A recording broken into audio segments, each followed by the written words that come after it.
skog. Han vill men kan inte sova. Assalamualaikum warahmatullahi wabarakatuh. Jumpa kembali bersama saya Joko di Wesprogo Channel. Untuk cerita kali ini masih melanjutkan cerita sebelumnya, yaitu Dendam Sintren bagian terakhir.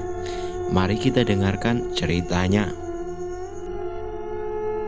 Di dalam keheningan suara malam, suara desahan wanita terdengar dari sebuah kamar, menandakan pemilik suara itu sedang berada pada klimaks nafsunya.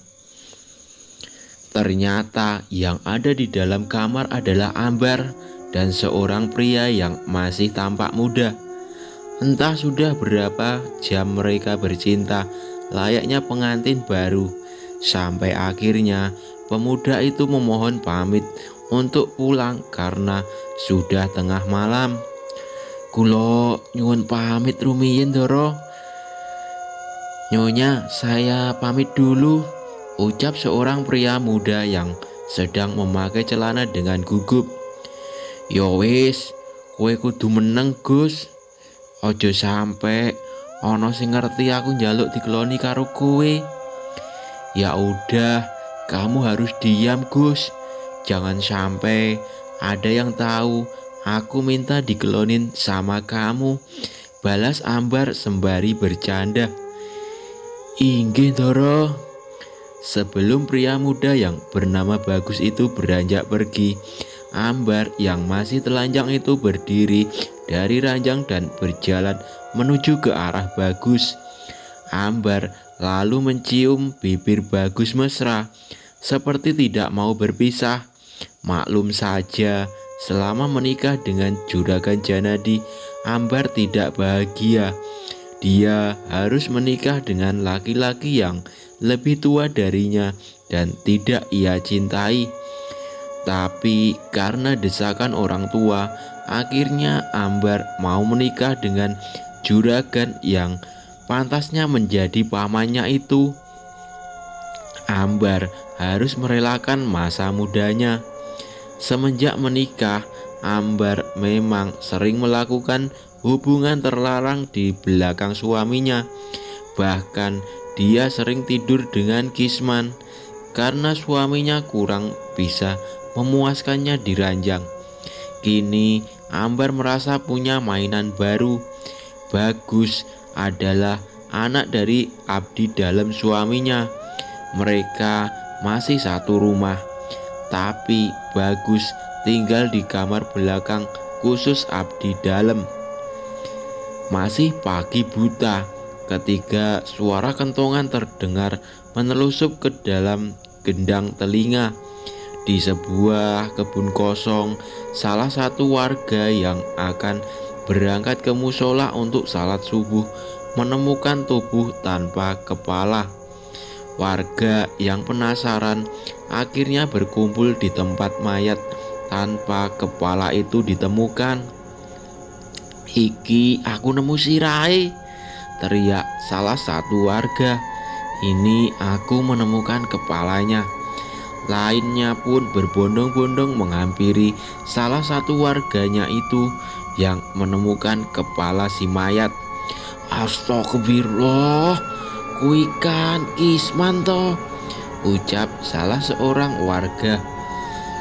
Setelah tahu identitas mayat ternyata adalah Kisman, warga langsung menghubungi keluarga Kisman.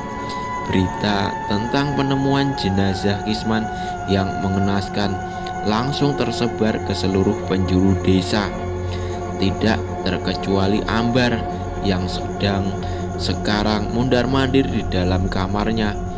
Dia mendengar desas-desus bahwa kematian Kisman karena dibunuh oleh Dedemit. "Opo iki perbuatane Asmirah? Apa ini perbuatan Asmirah?" batin Ambar dengan wajah gelisah. Tapi Ambar mencoba realistis.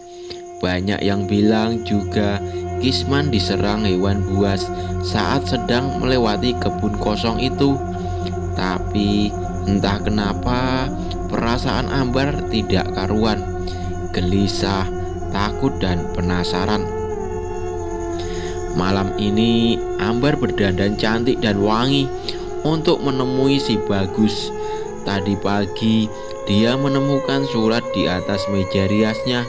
Surat itu tertulis dari Bagus. Sudah 2 hari mereka tidak bertemu. Ada rasa rindu di hati Ambar untuk bujang tampan itu. Malam ini aku akan menjadi milikmu lagi, Bagusku, gumam Ambar dengan senyum simpul. Sebetulnya Ambar sedikit heran kenapa Bagus memintanya untuk bertemu di rumah kosong kotor seperti itu. Tapi karena rasa rindu, Ambar pun segera masuk ke dalam rumah kosong yang sedikit gelap itu. Gus, kowe nandi? Aku wis teko iki. Gus, kamu di mana?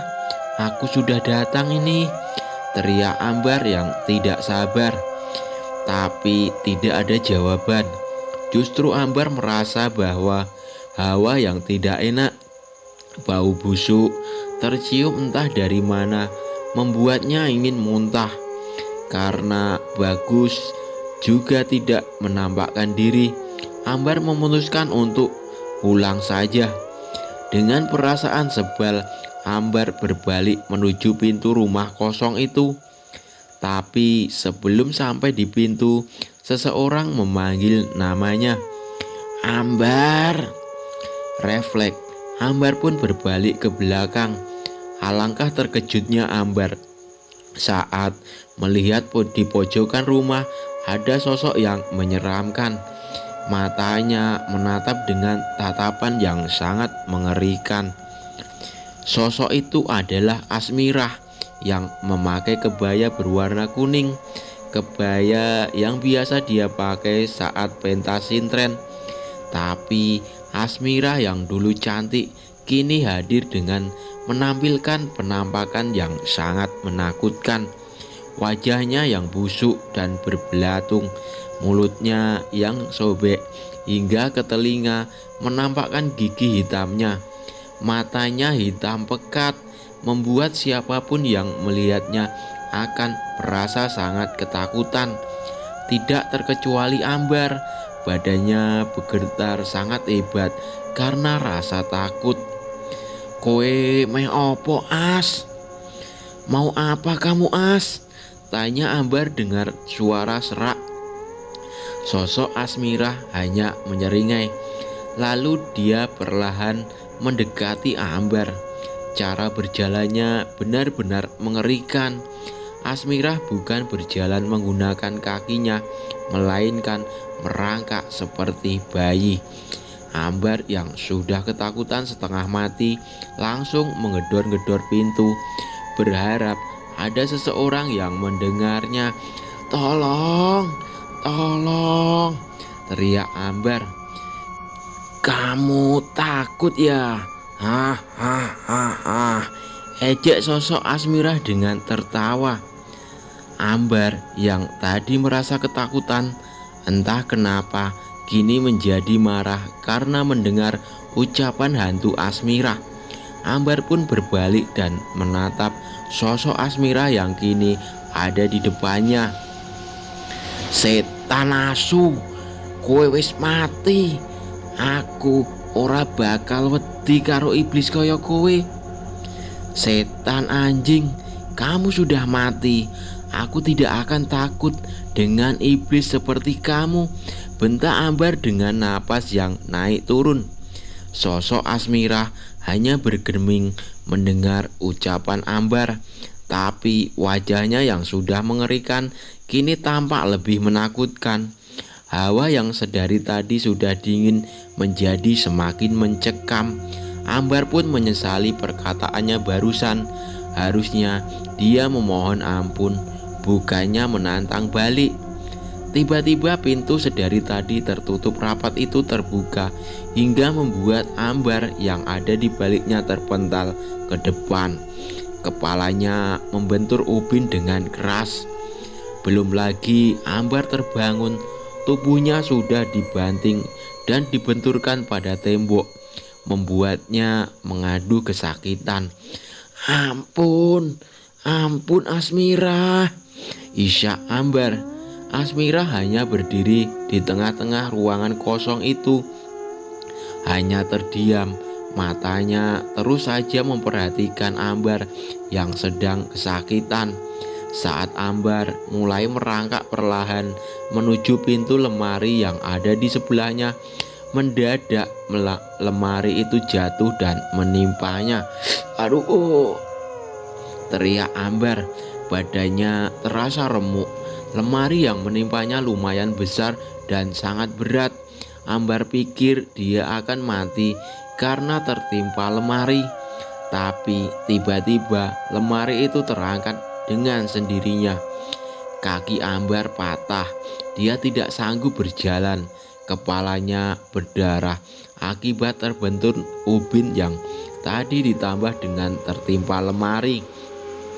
Asmira terus saja menatap Ambar yang sedang sekarat, tapi dia belum puas. Penderitaannya saat menjelang kematiannya lebih menyakitkan. Ditatapnya sebuah tombak yang berada di ruangan itu.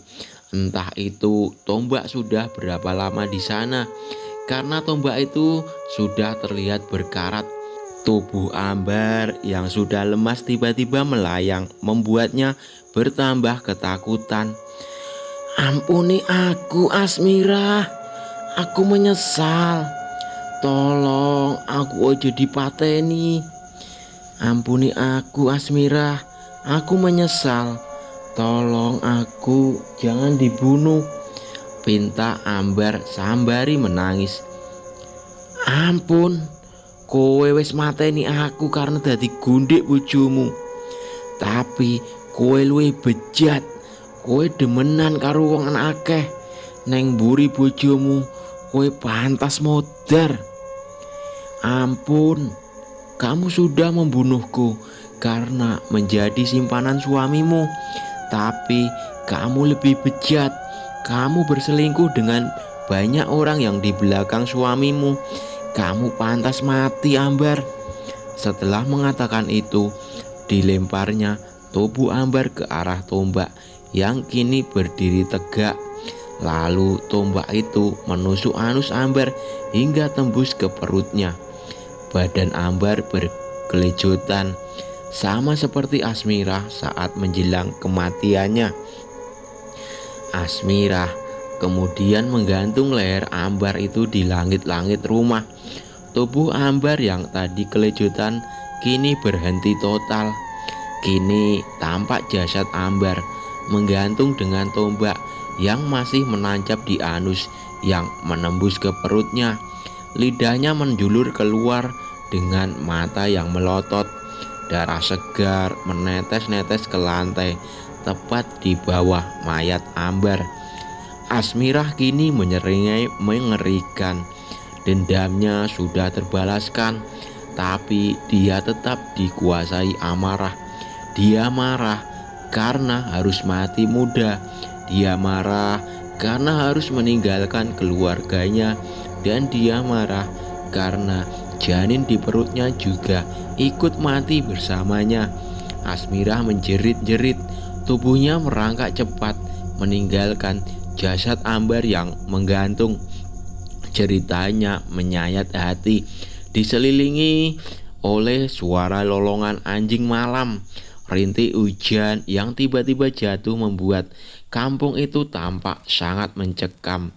Warga yang mendengar jeritan mengerikan itu memilih bersembunyi di balik selimut. Di sisi lain, di rumah besar milik Juragan Janadi juga terlihat sunyi.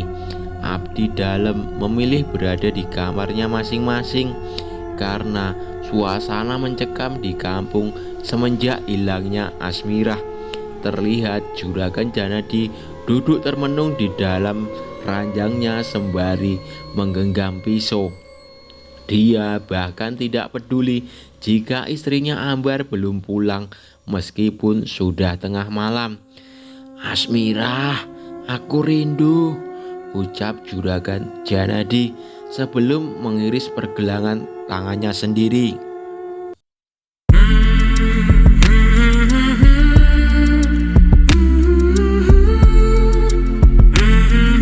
Oke, sampai di sini dulu cerita dari saya. Jangan lupa subscribe, like, share, komen, dan nantikan cerita-cerita berikutnya dari saya. Tidak lupa selamat menunaikan ibadah puasa. Wassalamualaikum warahmatullahi wabarakatuh.